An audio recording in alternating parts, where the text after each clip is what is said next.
BJP Congress కూటమిగా ఏర్పడి BRS పై దండయాత్ర చేస్తున్న సమయంలో గువ్వల బాలరాజు పార్టీని వీడడం సమంజసం కాదని గులాబీ పార్టీ నేతలు వెల్లడించారు. నాగర్ కర్నూలు జిల్లా అచ్చంపేటలో బీఆర్ఎస్ ఆత్మీయ సమ్మేళనం నిర్వహించింది. కార్యక్రమంలో పాల్గొన్న ఆర్ఎస్ ప్రవీణ్ కుమార్, మాజీ మంత్రులు నిరంజన్ రెడ్డి, శ్రీనివాస్ గౌడ్ కార్యకర్తలకు భరోసా కల్పించారు. ఎవరు ఉన్నా లేకున్నా కార్యకర్తలపై కేసీఆర్ చూపు ఉందని నిరంజన్ రెడ్డి వెల్లడించారు. ఉద్యమ నాయకుడు, కరడుగట్టిన కార్యకర్తలు ఉన్న గువ్వల బాలరాజు పార్టీ మారడం అవివేకమని శ్రీనివాస్ గౌడ్ అన్నారు. ఎన్నో పదవులు ఇస్తానని కాంగ్రెస్ పార్టీ ఆశ చూపినా బీఆర్ఎస్లోనే చేరినట్లు ఆర్ఎస్ ప్రవీణ్ కుమార్ వెల్లడించారు. ఎంపీ సీటిస్తేనే వస్తానని ఎన్నడూ చెప్పలేదన్న ప్రవీణ్ కుమార్ తనపై నిందలు ఎందుకేస్తున్నారో అర్థం కావట్లేదని వ్యాఖ్యానించారు.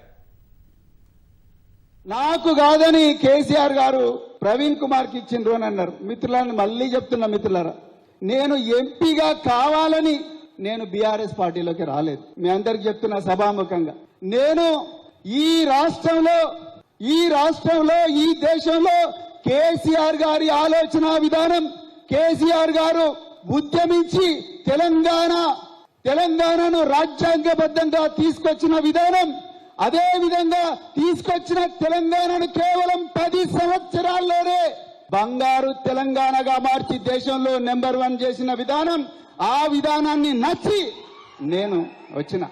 ఏ టీవీ ఆన్ చేసినా, ఏ సోషల్ మీడియా పెట్టుకున్నా కానీ కేసీఆర్ ని దేవుడిలా కొలుస్తున్నటువంటి ఈ తరుణంలో మరి మిమ్మల్ని అందరినీ వదిలిపెట్టిపోవడం చాలా దురదృష్టం. సరే, రాజకీయాలు అన్న తర్వాత వ్యక్తిగతంగా ఉంటాయి. ఒక రాజకీయ నాయకుడు తెలివిగా వివరించుకొని ఉండాలి.